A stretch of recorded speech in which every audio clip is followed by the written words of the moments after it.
l'Église est un corps qui tire son accroissement selon le niveau de révélation dans lequel elle se trouve.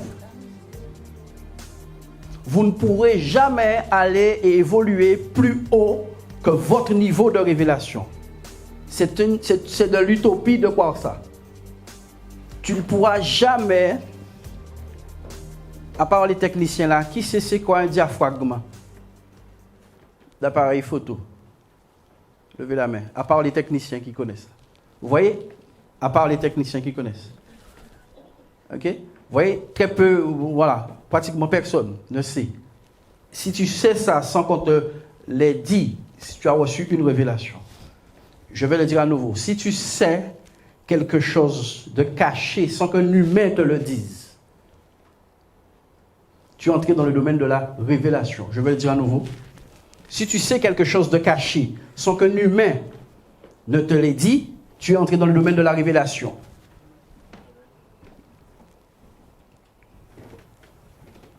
C'est une révélation qui m'a emmené dans cette période de votre vie.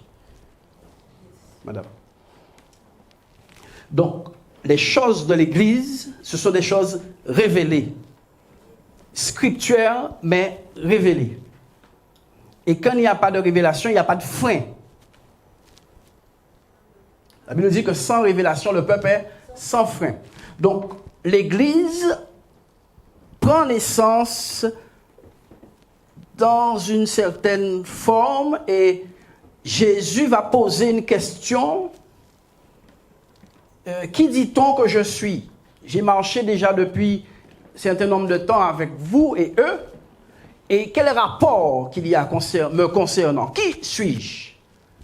Certains disent que tu es Élie, d'autres disent que tu es l'un des prophètes, ainsi de suite. Et Jésus dit, mais vous qui marchez avec moi là, qui dites-vous que je suis? Pierre va dire à Jésus, tu es Jésus le Christ, le Fils du Dieu vivant.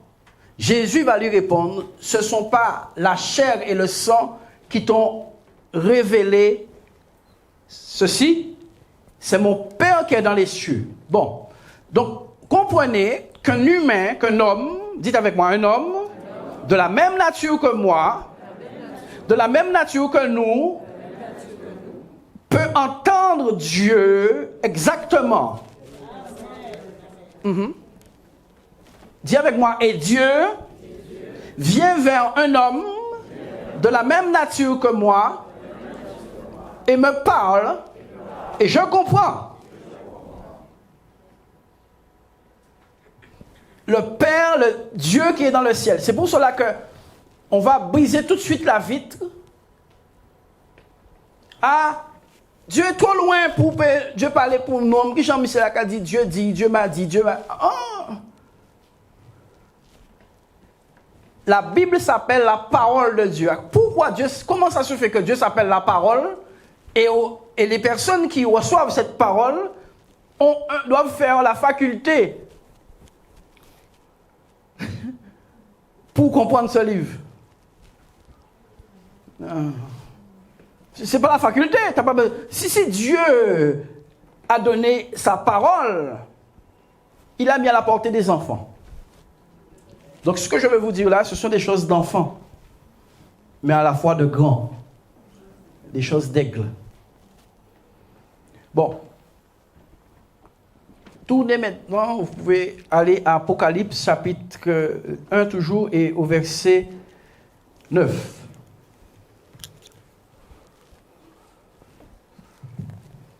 Moi, Jean, votre frère, et qui est part avec vous à la tribulation et au royaume et à la persévérance en Jésus.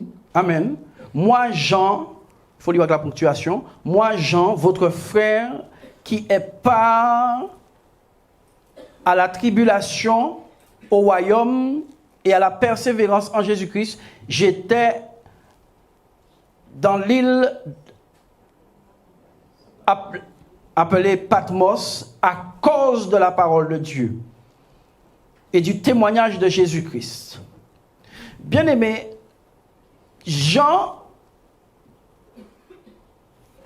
précise qu'il a eu part à la tribulation et au royaume. Dites avec moi, à la tribulation et au royaume. L'église finale, c'est une église sous tribulation. Détrompez-vous du contraire. L'église finitive sera comme l'église primitive qui était sous tribulation à cause de Rome à l'époque. On poursuivait les frères. Il y a eu la fameuse vallée de Masada. Vous pouvez étudier ça. On prenait les chrétiens, on les mettait dans les catapultes et on les envoyait dans les fossés. Mais nous sommes trop ignorants un peu de notre propre histoire.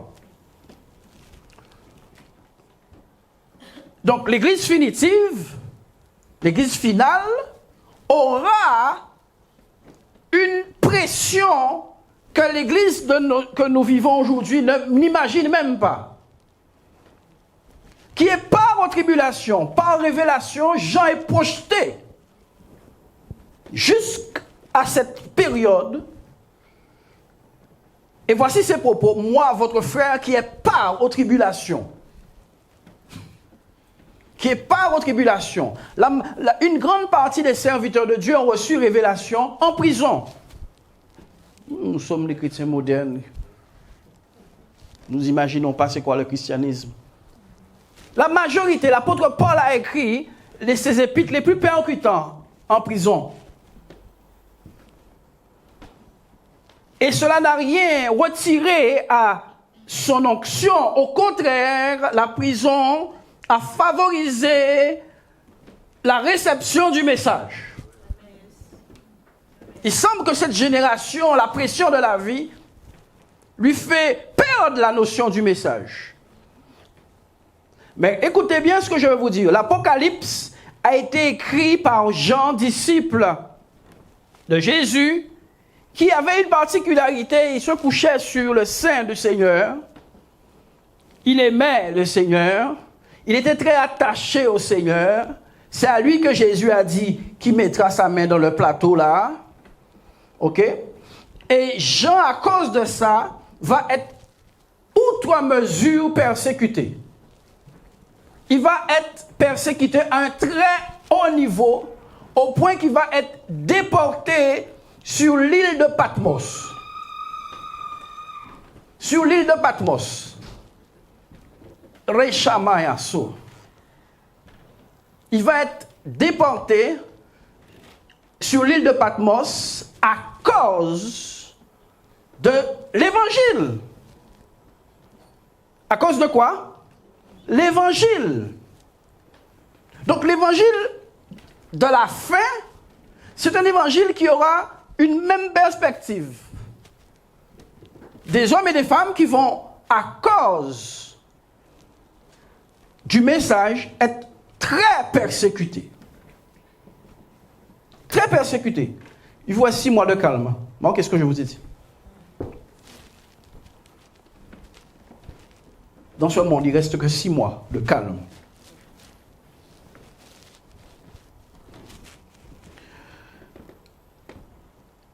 Et il va écrire ces paroles dans la tribulation, mais il dit qu'il a part à la tribulation, au royaume, à la persévérance en Jésus-Christ.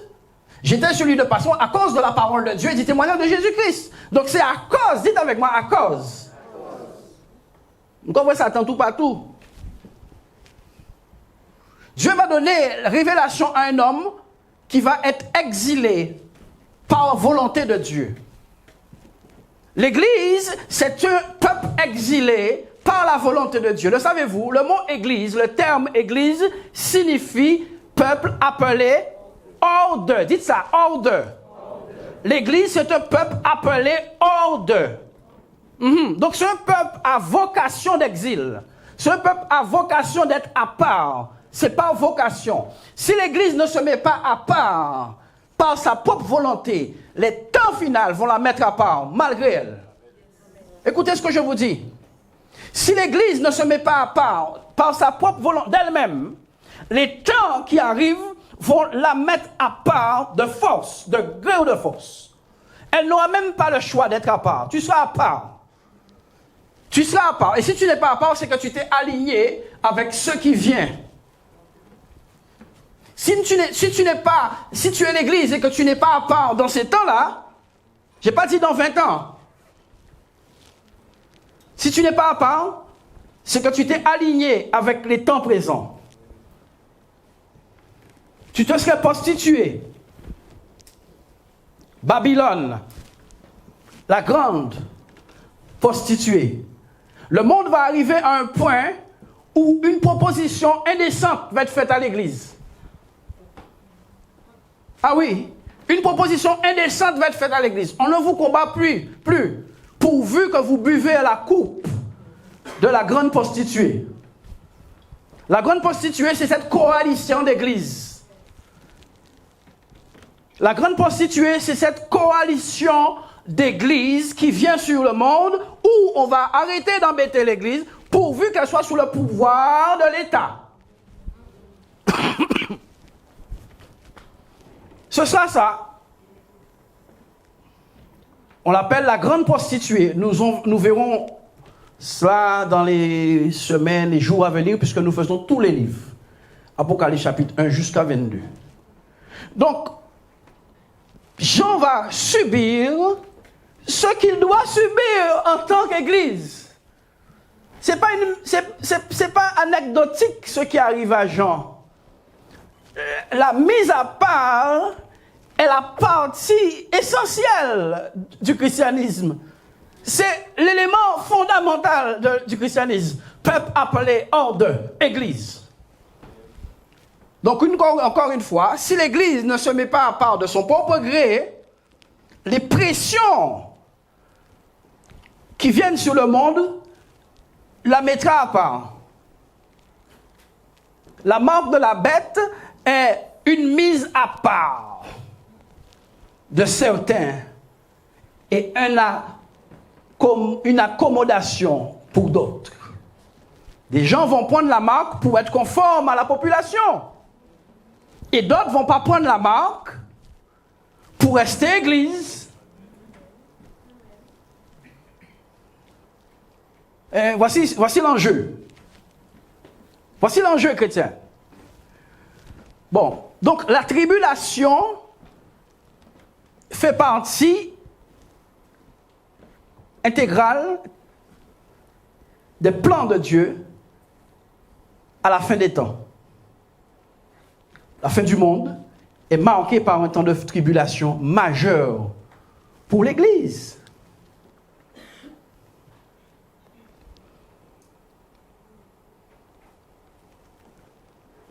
Je fus saisi par l'Esprit au jour du Seigneur.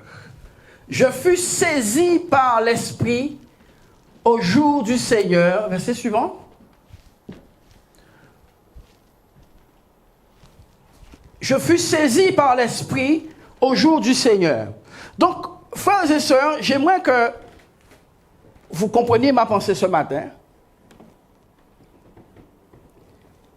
Ce que Jean va vivre et ce que Jean va dire va être le résultat d'une expérience spirituelle majeure.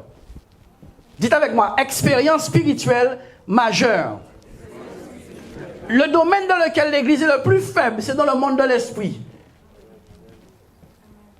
Je vous ai dit que le domaine dans lequel, concernant lire verset le dimanche matin, ouvrir la Bible, faire des chansons, faire des CD, des cantiques et tout ça, l'Église est très forte dans ça. Des décorations, la fumigène à l'Église et beaucoup de spectacles. L'Église est très bonne dans ce domaine, mais concernant le domaine de la révélation, l'Église semble être un nourrisson. Or, la nouvelle naissance nous a introduits directement dans les choses de l'esprit. Jésus a dit, si un homme ne naît d'eau et d'esprit, il ne peut ni entrer dans le royaume, ni voir ce qui se passe là-bas. Pourquoi est-ce que les yeux, Ramasoka Pasizé, Rachizeba, Pourquoi est-ce que les yeux, la capacité d'entrer quelque part et la capacité de voir autre chose est une préoccupation chez Dieu? Je vais dire ça à nouveau. Pourquoi est-ce que Dieu est préoccupé à ouvrir les yeux des hommes après leur nouvelle naissance et à les faire pénétrer dans une zone qu'on appelle le royaume de Dieu après leur nouvelle naissance? Pourquoi Dieu est préoccupé par ces deux choses?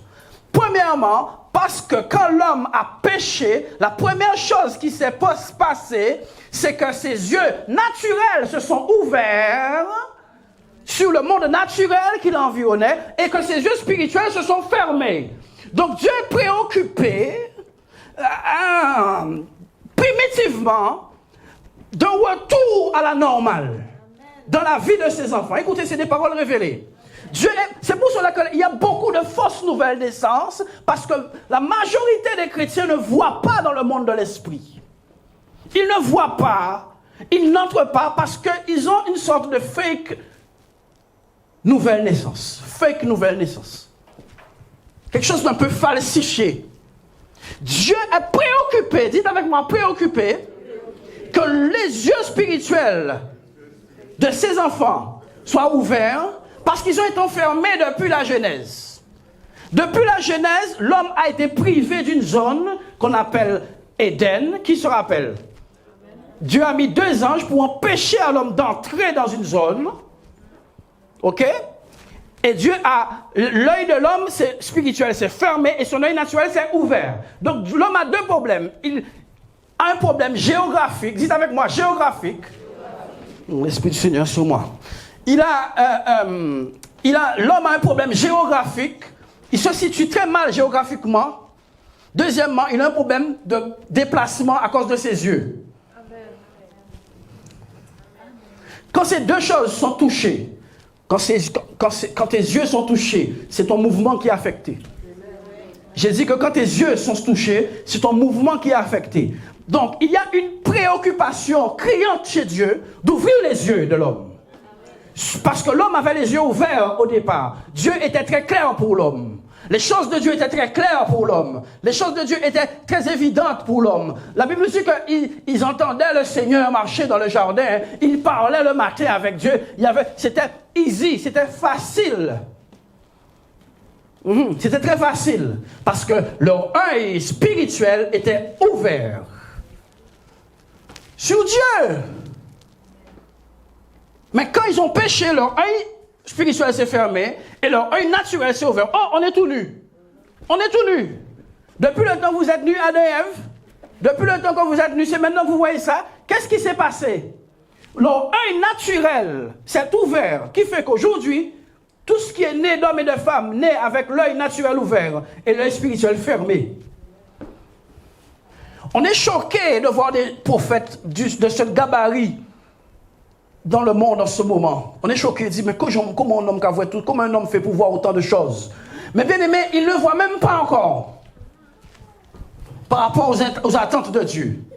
Charabakato, Maya Soko Prosis. Il ne voit même pas encore.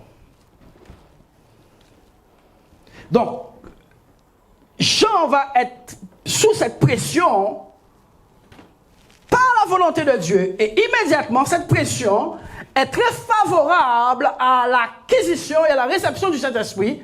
La Bible nous dit que je fus saisi à ce moment-là. On peut dire pour moi. Je fus saisi par l'Esprit. Je fus ravi en esprit au jour du Seigneur. Oui. Et j'entendis derrière moi une voix forte. Oui, je fus ravi par l'Esprit au jour du Seigneur et j'entendis derrière moi une voix forte. L'Église qui va participer au prophétique final. Dites avec moi le prophétique final. L'église qui va participer au prophétique final, c'est une église qui souffre, mais qui persévère. C'est une église qui souffre, mais qui persévère. La souffrance viendra exprès pour faire le tri sélectif. J'ai dit que la souffrance viendra exprès pour faire le tri sélectif. Bon, maintenant, pourquoi est-ce que je parle de l'église? Le livre de Timothée, rapidement, si tu peux faire ça vite. Timothée, tu as le verset déjà, chapitre 1, je crois, que je ne me méprenne pas. On va revenir sur notre texte. Aïe, aïe, aïe, il faut aller vite.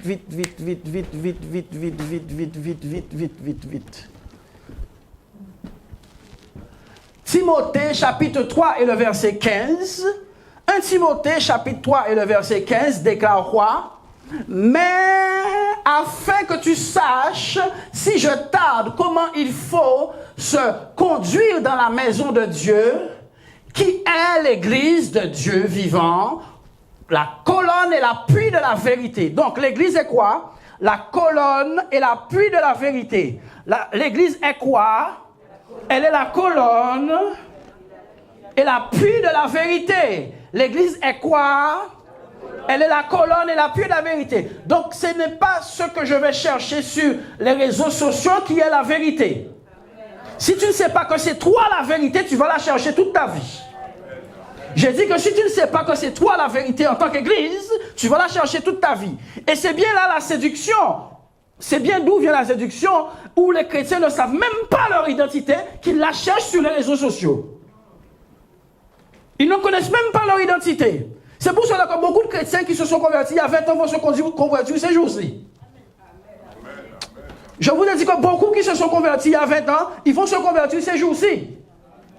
J'ai dit ceux qui il y a 20 ans qui sont convertis, ils vont bientôt se convertir. Soon, very soon. Donc l'église est quoi? La colonne et l'appui de la vérité. Quand la vérité qui est Jésus veut s'appuyer sur quelque chose, elle s'appuie sur qui? Elle s'appuie sur qui? Vous avez peur de le dire?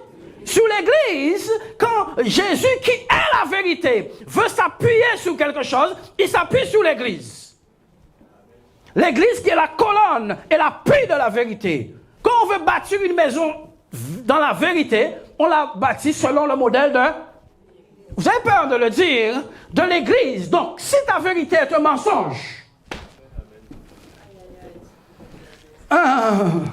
si ta vérité est un mensonge, imagine la catastrophe qui fait que on est en mode panique à YouTube, Google et tout le monde pour chercher la vérité. What's happened? Poutine, pas Poutine.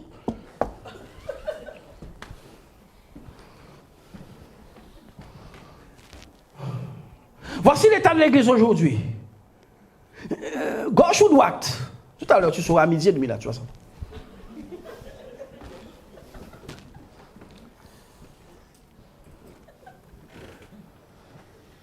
L'église est la colonne de la vérité. Quand Jésus veut s'appuyer pour poser une vérité sur la terre, il s'appuie sur l'église. On est ouvrier avec Dieu. Dis, on est ouvrier avec Dieu. On est ouvrier avec Dieu, pas pour Dieu. Quand Dieu veut poser une vérité sur la terre, il s'appuie sur l'église. Mais si la vérité de l'église est un mensonge, mais où va le monde? On connaît, c'est juste une formule.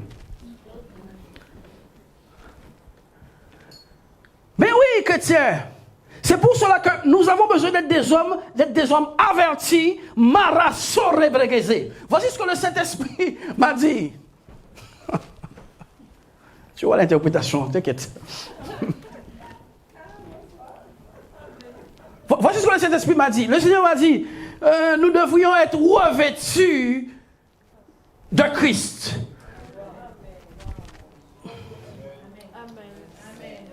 Après avoir revêtu Christ, par le Jésus intérieur, le Jésus intérieur n'a pas d'efficacité à l'extérieur. C'est le Jésus extérieur qui peut affecter l'extérieur.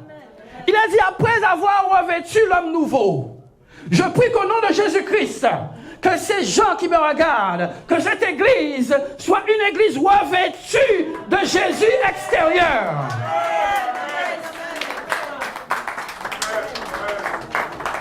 Oui, après avoir revêtu l'homme nouveau, dites avec moi, revêtu l'homme nouveau. Mais oui, Jésus au-dedans, oui, pour te changer ton cœur. Jésus sur toi pour affecter le monde. Donnez gloire à Dieu. après l'avoir revêtu. Donc l'apôtre Jean va vivre quelque chose de spécial, qui n'est même pas si spécial que ça. C'est une norme divine. Pour que l'esprit puisse s'élever, il faut que la chair disparaisse.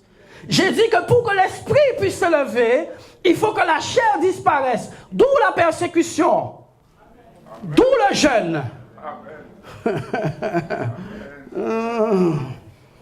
Oui.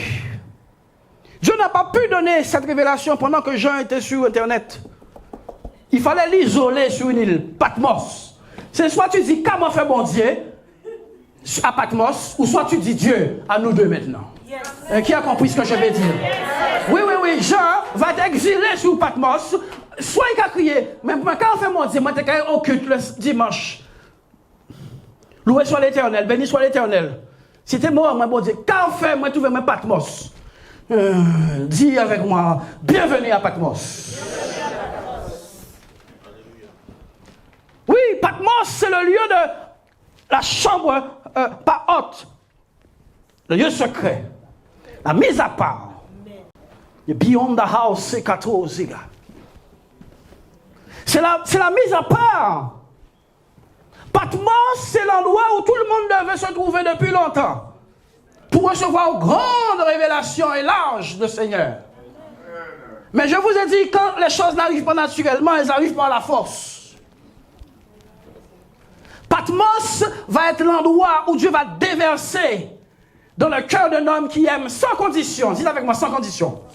Mais oui, puisqu'à cause de l'évangile, il est sur une île exilée. Donc son amour est sans condition. Son esprit n'est pas attristé.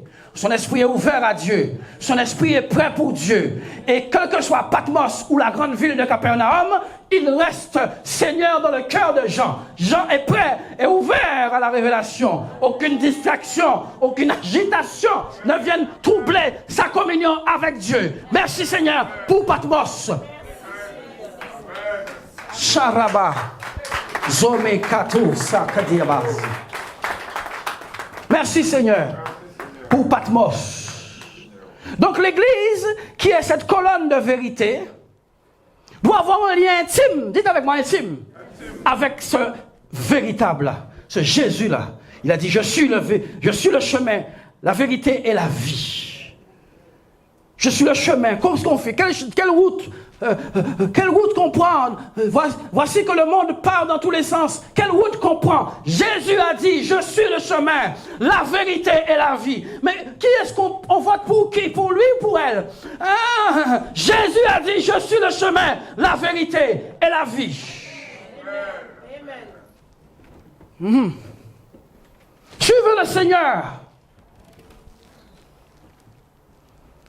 Suivez le Seigneur. Si tu es la colonne de la vérité et qu'on trouve en toi le trouble, tous ceux qui te regardent, espérant trouver la vérité en toi, trouveront le trouble. Jésus est le chemin, la vérité et la vie. Amen. Donc Paul a dit à Timothée, on se calme, hein, parce que l'église c'est la colonne de la vérité. Deuxièmement, on retourne sur notre livre de Jean au chapitre 1. Apocalypse, chapitre 1. Oui, et le verset 9. On avait dépassé 9, on est déjà au verset... Oui, verset 10. Je fus ravi en esprit au jour du Seigneur, et j'entendis derrière moi une voix forte, comme le son d'une baosaka, d'une trompette. Ouh! Je fus ravi en esprit. Dieu ne va pas parler à la chair par la chair. Dieu va parler à l'esprit par l'esprit. Parce que c'est le mode opératoire de Dieu. Dites avec moi, c'est le mode opératoire de Dieu. Dieu veut parler, Dieu va dans le monde de l'esprit. Église du Seigneur Jésus, monte dans le monde de l'esprit. Monte vite pendant qu'il est encore temps. Le son de la trompette est inaudible pour les personnes charnelles. J'ai dit que le son de la trompette est inaudible pour les personnes charnelles. Les hommes, la chose et les choses de l'esprit. Dieu attend les chrétiens là-haut dans les choses de l'esprit. les choses de l'esprit. Oh, ça y est. Ils ont ma hanse là-bas. Allez, chocoto, c'est quatre. Aïe, sakati, azi. Dans les choses de l'esprit. C'est où la nouvelle naissance nous a introduits, n'est-ce pas? Si un homme ne naît d'eau et d'esprit, il ne peut ni entrer ni voir le royaume. La nouvelle naissance m'a introduit dans les choses de l'esprit. Suis-je vraiment né de nouveau? Puisque je n'ai pas accès aux choses de l'esprit. Les choses de l'esprit sont mystérieuses et mystiques pour moi. Laissez-moi vous dire une chose. S'il y a un corps mystique sur la terre, c'est bien l'Église.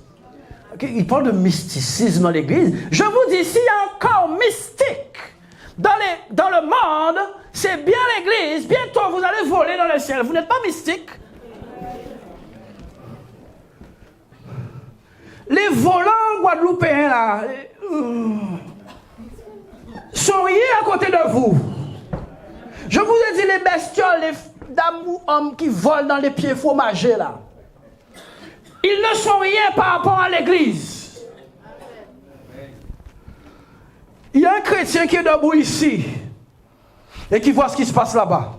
Oh, c'est parti. J'ai dit qu'il y a un chrétien qui est debout ici.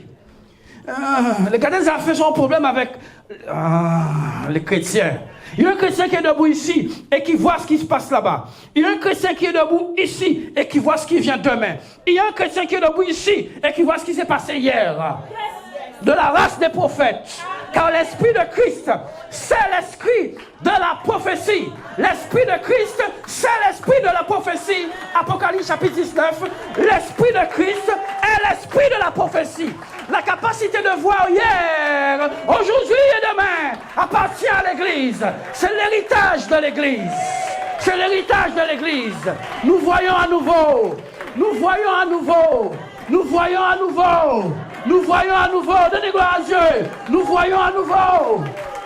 L'Église voit à nouveau. Oh Rachaka. Oh Masaka. Ouh.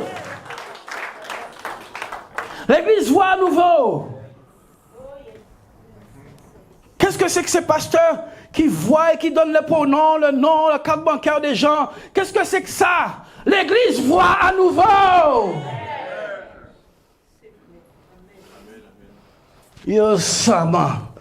Si tu n'avais un prophète dans ta vie, tu aurais dit, va pas par là, car il y a un danger, un lion va te manger. Ah, vous êtes partis.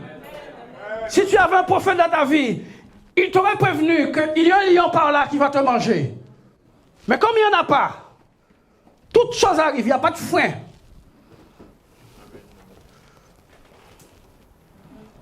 Alléluia. Je fus saisi par l'Esprit au jour du Seigneur et j'ai entendu une voix. L'église finale est saisie. Dites avec moi, elle est saisie. L'église de la fin du monde est saisie. Dites-la, elle est saisie. L'église qui est conforme à Dieu, à la fin des temps, elle est saisie. Il est vrai qu'il nous a été dit que l'église sera dans l'apostasie. On appelle ça l'équilibre de Dieu. Oui, l'église sera dans l'apostasie. Oui, les vierges folles. Oui, les vierges sages. Oui, nous sommes d'accord avec tout le credo spirituel dans lequel Dieu a placé l'église. Mais la grande moisson est précédée de puissants réveils. La grande moisson est précédée d'un puissant réveil qui ne se produit pas par la main d'homme. Elle se produit par des gens qui voient, des gens qui connaissent, des gens qui ont la connaissance d'hier, des gens qui ont la connaissance d'aujourd'hui et de demain, des prophètes, des évangélistes dotés de dons. J'ai dit des évangélistes dotés de dons. Des évangélistes dotés de dons. L'outil majeur, l'outil des serviteurs de Dieu, ce sont les dons spirituels que Dieu leur a donnés. Tout service à table fait sans fourchette, c'est de la bouillie dans les doigts des enfants. Il faut des outils dans le restaurant. À part certaines cultures où on mange avec les mains. Mais en règle générale, on mange avec des outils. Couvert, couteau. L'infructuosité de nos communautés, c'est le manque de dons spirituels dans le corps de Christ. Jésus a dit, je bâtirai mon église. Mais il n'a pas dit d'aller bâtir son église. Jésus n'a demandé à personne d'aller bâtir l'église. Jésus a dit, laissez-moi bâtir mon église. Disposez-vous seulement pour que moi je vous utilise comme des instruments. Mais nous sommes partis comme des entrepreneurs. Nous sommes partis comme des aventuriers. Nous sommes partis comme des maçons et non comme des outils. Il y a une différence entre l'outil et l'entrepreneur, tu sais. L'entrepreneur fait ce qu'il veut avec l'outil et pas l'inverse. J'ai dit que l'entrepreneur fait ce qu'il veut avec l'outil et pas l'inverse. Si nous sommes ouvriers avec Christ, Christ ne peut être l'outil. Si nous sommes ouvriers avec Christ, Christ ne peut être l'outil. Il est certainement le chef d'œuvre. Il est certainement le maître de la boîte. Il est certainement l'entrepreneur qui donne des instructions aux outils. Très certainement. À cause de la folie qui anime le corps de Christ, beaucoup sont partis à l'aventure et échoués parce que le monde des ténèbres n'essaie pas de te frapper, il te frappe.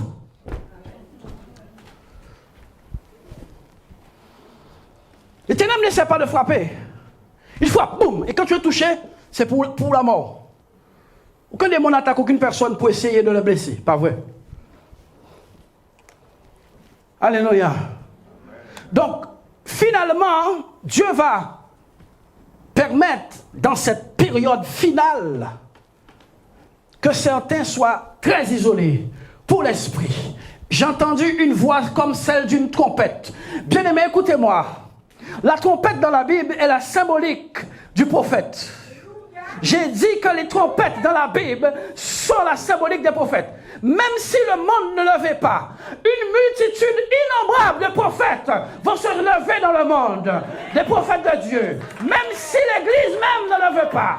L'Esprit de la fin a dit que la voix était semblable aux trompettes. Zori Abrazik.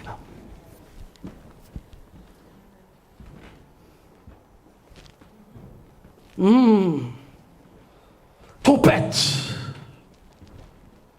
On peut lire. Ah, je suis seul. Vas-y. Comme le son d'une trompette qui disait, ce que tu vois, écris-le dans un livre et envoie-le aux 7 églises. Oui, ce que tu vois, écris-le dans un livre et envoie-le aux 7 églises. Bien-aimés, écoutez attentivement. Écoutez attentivement. Ce que tu vois, écris-le. Qu'est-ce qui est ouvert chez Jean? Ses yeux spirituels. Qu'est-ce qui se sont débouchés? Ce sont ses oreilles. Il y a un lien étroit entre les yeux et les oreilles. Dieu est celui qui débouche les oreilles et qui ouvre les yeux. Donc, il n'est pas possible d'être au service de Dieu sans entendre de Dieu et sans voir de Dieu. Jésus a dit, je ne fais rien sans avoir vu mon Père le faire au préalable. Oh. Jésus a dit, je ne fais rien sans que mon Père ait posé cet acte au préalable. Madame, si je ne vous avais pas vu dans une vision hier soir, ma bouche serait fermée ce matin. Ceux qui veulent exercer les dons doivent être très humbles. Bon, ce matin, il faut que je donne une prophétie. Vas-y.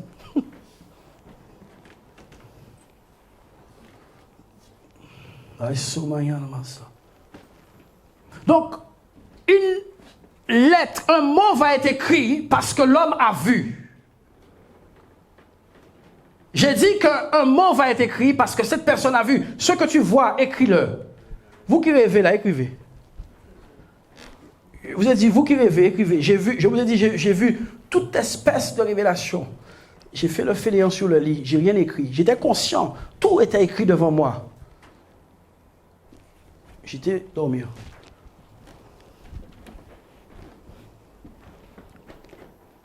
La dimension de l'esprit, c'est la dimension normale de l'Église.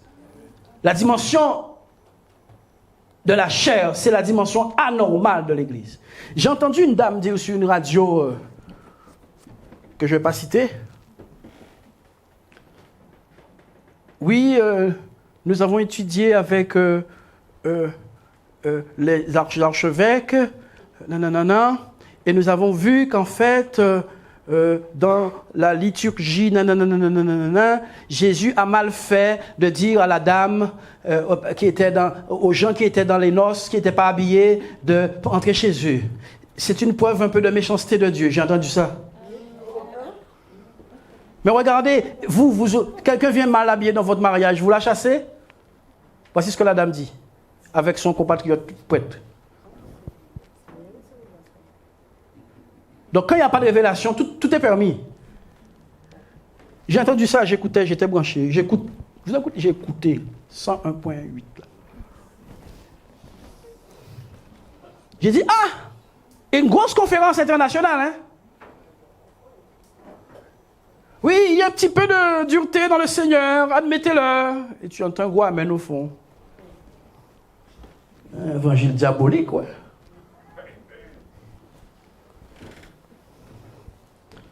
C'est pour cela que ton évangile a besoin d'être le véritable, le vrai. Jésus veut avoir confiance en toi.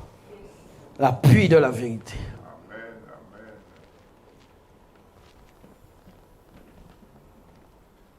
Oui, il va écrire ce qu'il voit.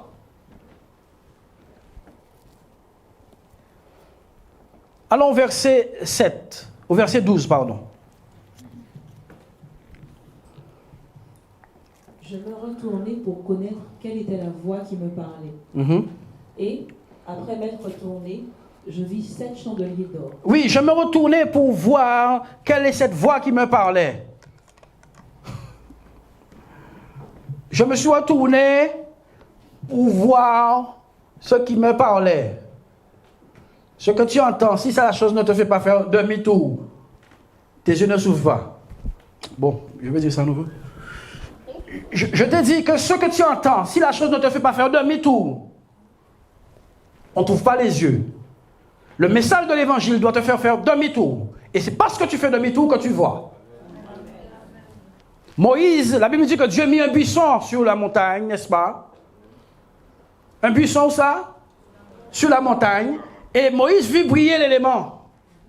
Après que l'élément eut brillé de tout son éclat, la Bible dit que Moïse se détourna pour voir quelle était cette grande vision. Il y a un détour que la parole de Dieu doit faire à l'église.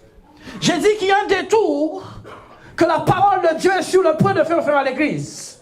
À la fin des temps, il y a un détour que la parole de Dieu va faire à l'église. Et ses yeux vont s'ouvrir. Oui. Et je vis ce qu'on me disait. Ce qu'on te dit, tu dois le voir.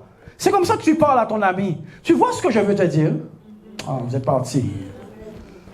Quelqu'un est parti avec moi. Tu vois, mais oui, il y a un gros M comme ça. On vend des sandwichs. Le M est jaune. Tu vois pas alors? Le M est très gros. Il y a des jus, des frites. Et oui, M. Tu vois? Ah oui, je vois.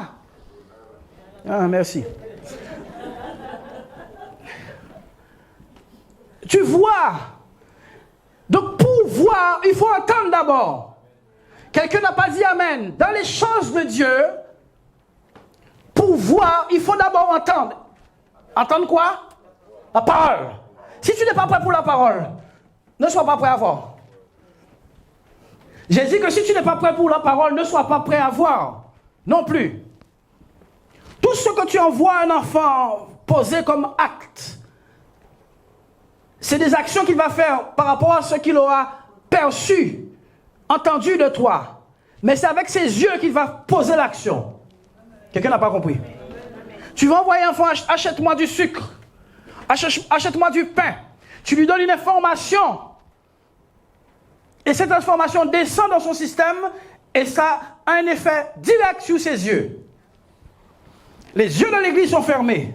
Les yeux du peuple de Dieu sont fermés. Parce qu'elle n'a que faire de la parole. C'est pour ça que je suis très triste de cette situation. On ne lit pas la parole. YouTube, voilà.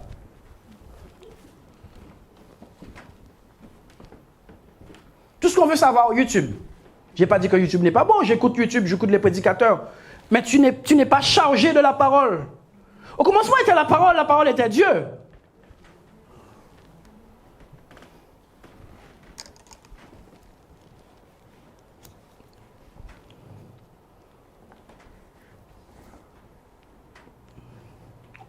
On peut relire au verset 12. Je me retournai pour connaître quelle était la voix qui me parlait. Et il faut se retourner pour connaître. J'insiste encore. Il faut se retourner pour connaître. Si tu es borné dans une direction, quand Dieu te fait un clin d'œil, il faut te retourner pour connaître. Quand tu entends la voix de Dieu, tu dois te retourner. Tout le monde qui a parlé, il va virer, regarder, sont mal élevés.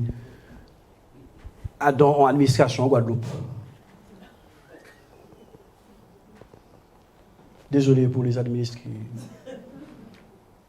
Tu viens près de la dame. Bonjour madame. Ouais Nathalie. Oh. Ouais. Mais oui, mais tu prends la glace aussi, hein? Moi, je ne vais pas arrêter là, moi, je ne vais pas partir. Nathalie, oh.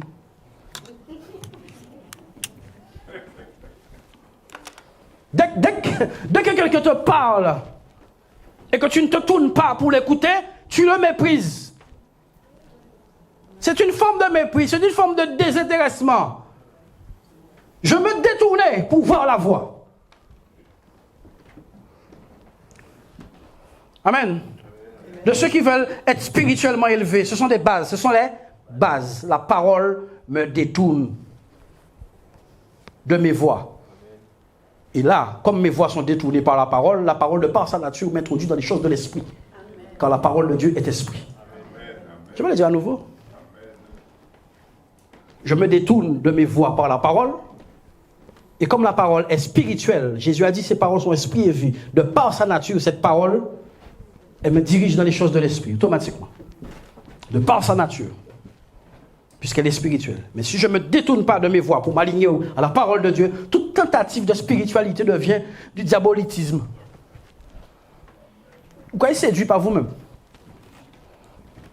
C'est sur la parole. Amen. On continue? Et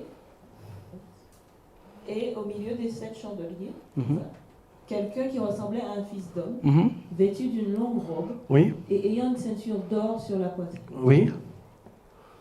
Sa tête et ses cheveux étaient blancs comme de la laine blanche. Oui.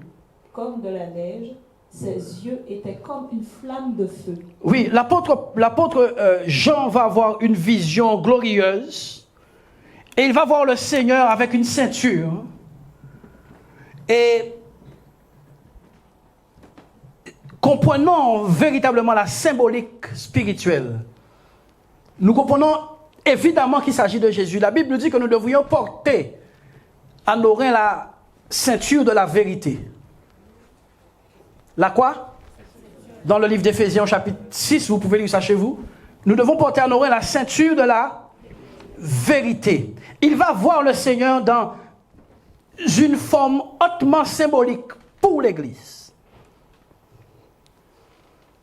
Il va voir le Seigneur dans une forme hautement symbolique pour l'Église. D'ailleurs, 95%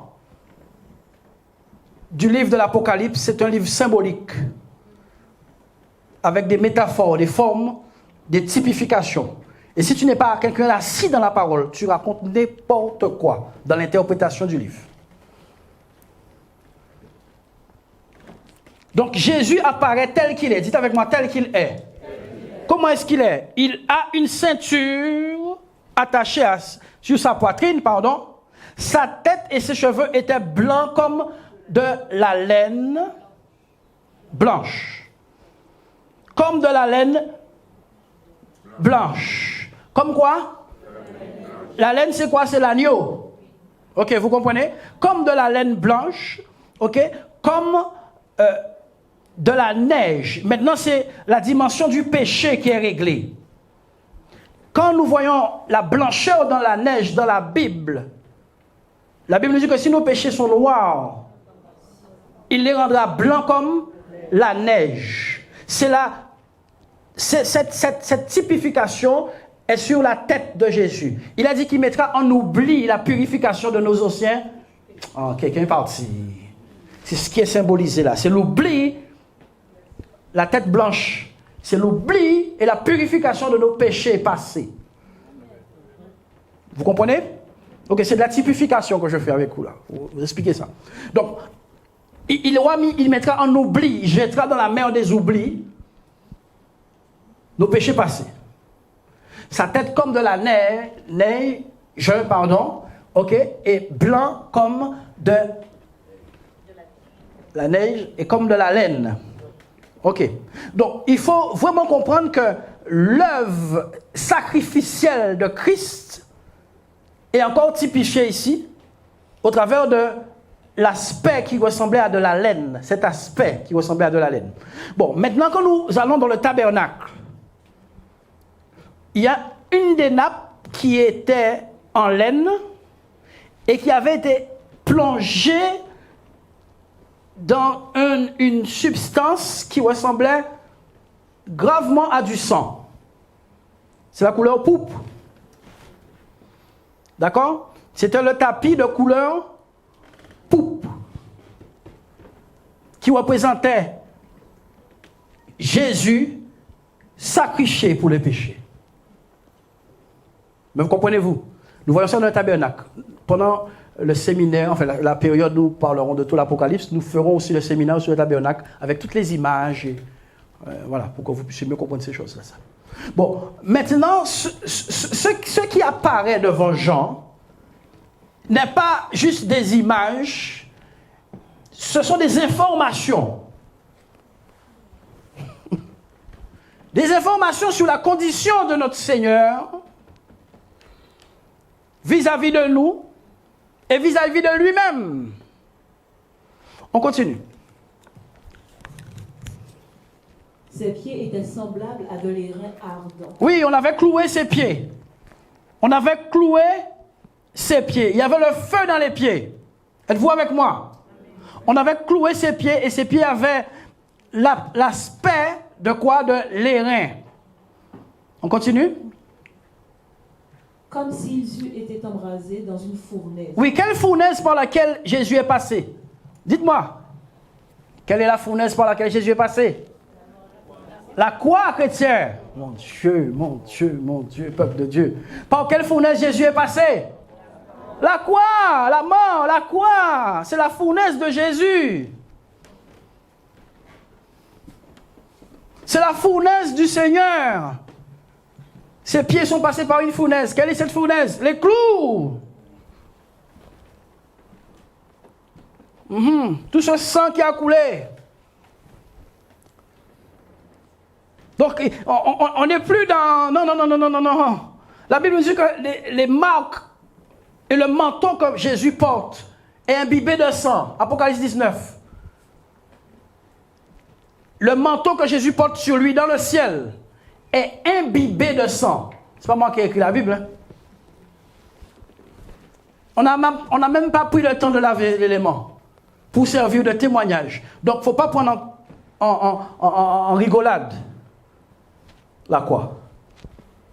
Il était sur cheval blanc et le manteau qu'il portait était imbibé de sang. On continue? Et sa voix était comme le bruit de grandes eaux. Sa voix était comment? Comme le bruit des grandes eaux. Si quelqu'un a soif, qu'il vienne à moi, qu'il boive. Des fleuves d'eau vive couleront de son sein, jailliront jusqu'à l'éternité. Il dit cela de l'Esprit que devaient recevoir ceux qui croiraient en lui. La voix du Saint-Esprit et la voix de Jésus, c'est la même chose. Quelqu'un n'a pas compris ce que j'ai dit? Ce n'est pas par hasard que la voix est comme celle des grandes eaux. Ce n'est pas par hasard que la voix de Jésus ici est semblable à la voix du Saint-Esprit qui a été promis. La Bible dit que ceux qui auront cru en Jésus, des fleuves vont jaillir dans leur sein, des fleuves d'eau vive. Donc, ce symbole qui est là est aussi égal à la voix du Saint-Esprit. La voix du Saint-Esprit et la voix de Jésus, ce n'est pas deux voix diamétralement opposées, c'est deux voix diamétralement alignées.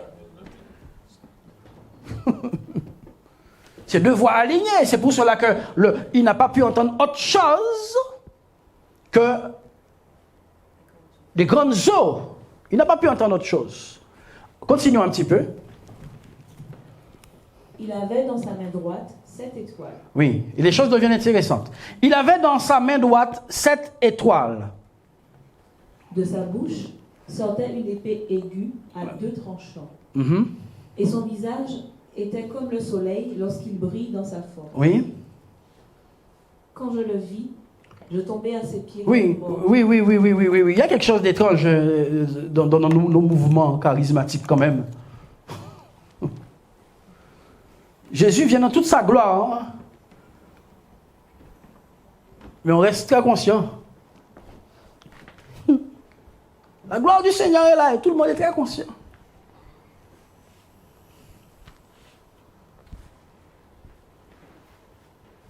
Jean va tomber par terre raidement.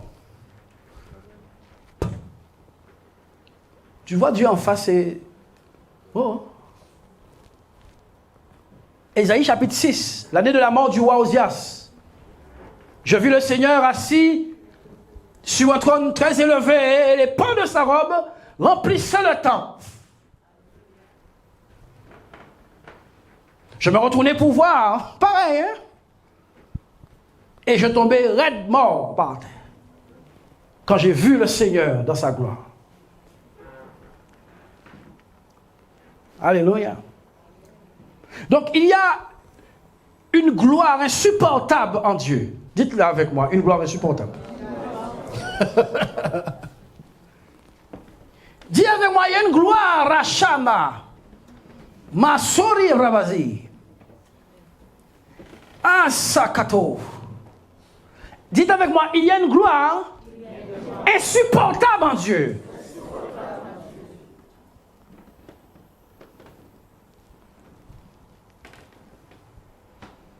C'est Dieu qui règle le potentiomètre pour que tu puisses supporter ça.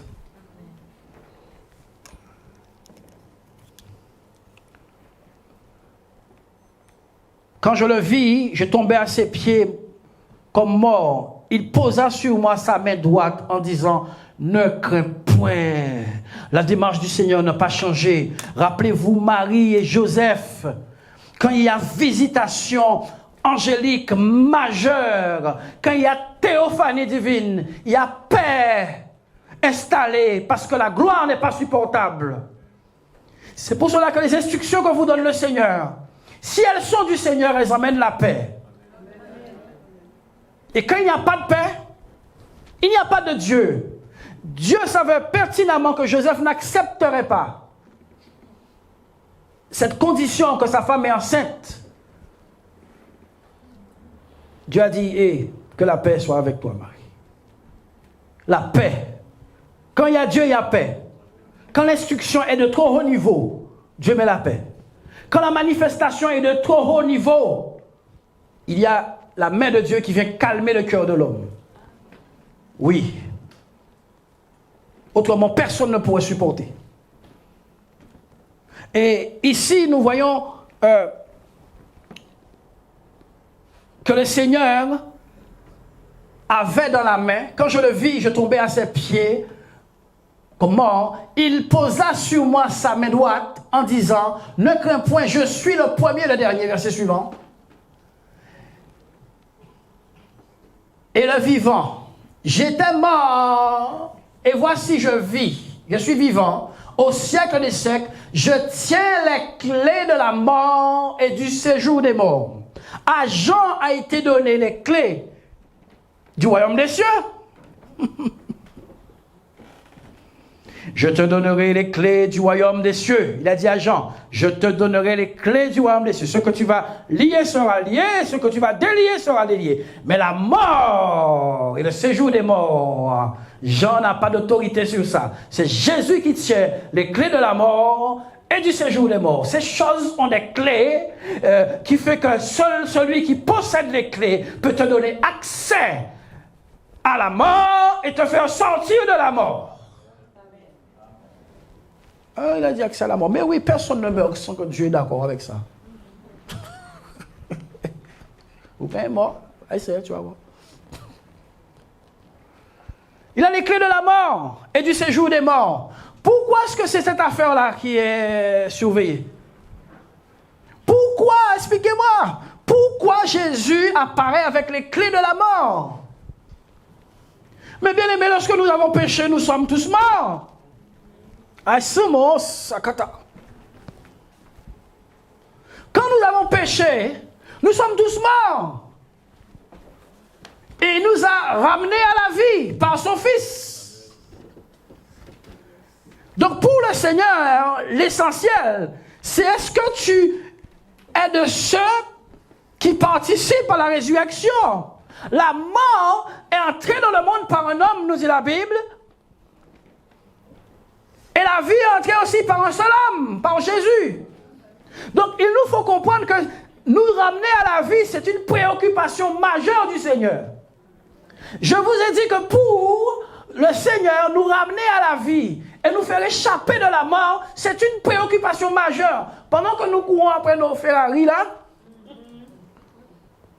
Dieu est préoccupé par que personne ne meure. Il possède les clés. La Bible dit qu'il est descendu dans les lieux inférieurs de la terre.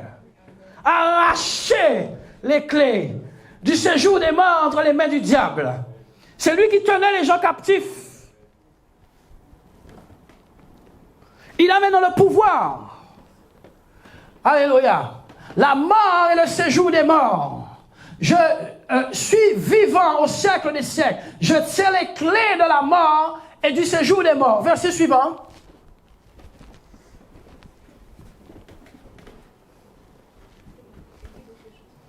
Écris donc les choses que tu as vues. Écris donc les choses que tu as vues et celles qui sont. Et celles qui sont et celles qui doivent arriver vous, après. Vous voyez que le prophétique est encadré par 3 dimensions. Jean écrit les choses que tu as vues, ça c'est le passé. Écris quoi? Les choses qui sont au présent et celles qui doivent arriver. Voici l'esprit final qui est sur l'Église, l'esprit de prophétie. Apocalypse au chapitre 19 nous explique ça très clairement. Et je tombais à ses pieds pour l'adorer. Vas-y. Mais il me dit, garde-toi de le faire. Oui. Je suis ton compagnon de service. Oui. Et celui de tes frères qui ont le témoignage de Jésus. Oui. Adore Dieu. Oui. Car le témoignage de Jésus est l'esprit de la prophétie. Le témoignage de Jésus est l'esprit de la prophétie. Qu'est-ce qu'on fait dans l'église avec son esprit de prophétie? Le témoignage de Jésus est l'esprit de la prophétie. Quand l'esprit de la prophétie est quelque part, le témoignage de Jésus y est. Amen. Qu'est-ce que l'église fait sans l'esprit de la prophétie?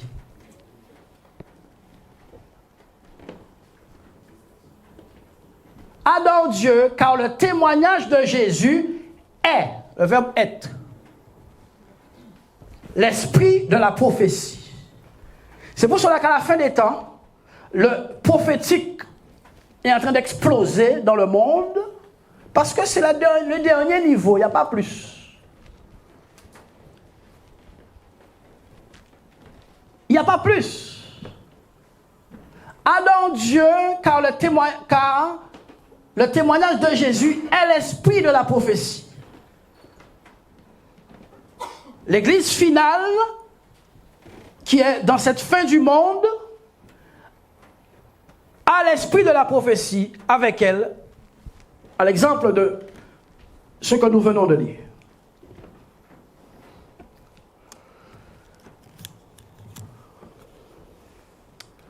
Alléluia. On peut continuer? Puis je vis le ciel ouvert. Non, on peut lire au verset 19. Puis je vis le ciel ouvert, et voici l'ange qui Dans Apocalypse. Et je vis la bête et les rois de la terre et leur armée rassemblée. Qu'est-ce que j'ai dit? Apocalypse 1, verset 19.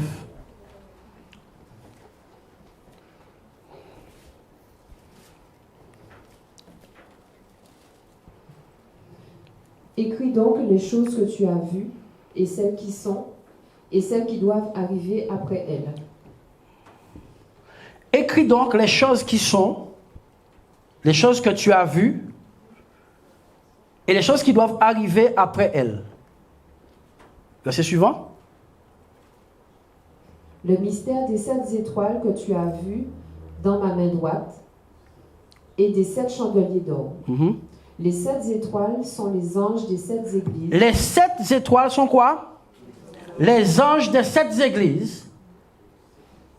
Et les 7 chandeliers sont les 7 églises. Ok. J'ai pratiquement fini.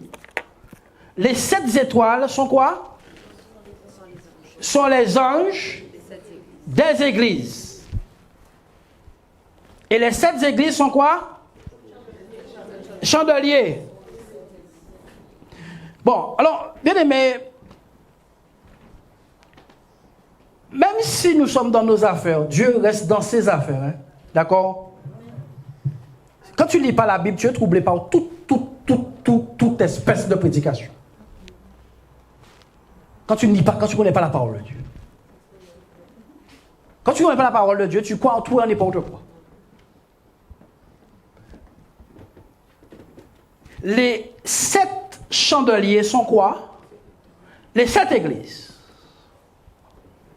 N'êtes-vous pas la lumière du monde? Parti. Vous n'allez pas dire amen, il y a une pierre qui arrive crier plus fort que toi.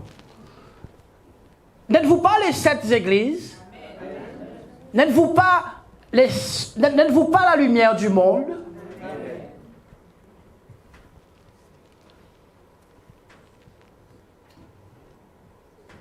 C'est pour cela que quand tu ne sais pas que tu as la lumière, tu cherches lumière partout. On cherche la vérité. Oh.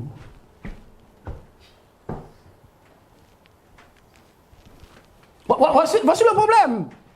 Dieu est en train de positionner son église en tant que colonne, hein, en tant que chandelier, en tant que lumière du monde. Et l'église est en train de chercher de la sagesse chez Nostradamus.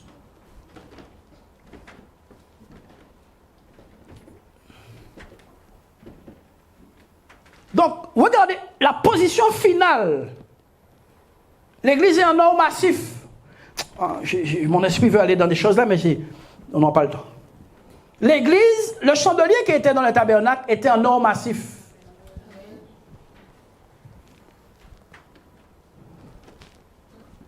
D'une seule pièce. 7 dans chaque église. L'ange, c'est les hommes de Dieu. Les anges là, dans les églises. Tu as croisé des anges dans les assemblées? C'est trop fort. C'est trop fort pour nous, mais c'est où Dieu emmène l'église. À l'ange de l'église de Sardes, à l'ange de l'église de Thyatire, à l'ange de l'église de Laodicée, ce sont les hommes. Il y a 1000 exemples. 1000 symboliques. La Bible dit que l'évangile a été prêché par quoi? Par des? Ta Bible, j'aime bien ta Bible. Par des anges. Dans quelle Bible? Non, la Bible nous dit que l'évangile a été prêché par des anges. Ah, voilà. On va se lever, on va arrêter parce qu'on est compétit à nous rappeler de pied. La Bible nous dit que l'évangile a été prêché par des anges. Ça, c'est pour les lecteurs de la Bible.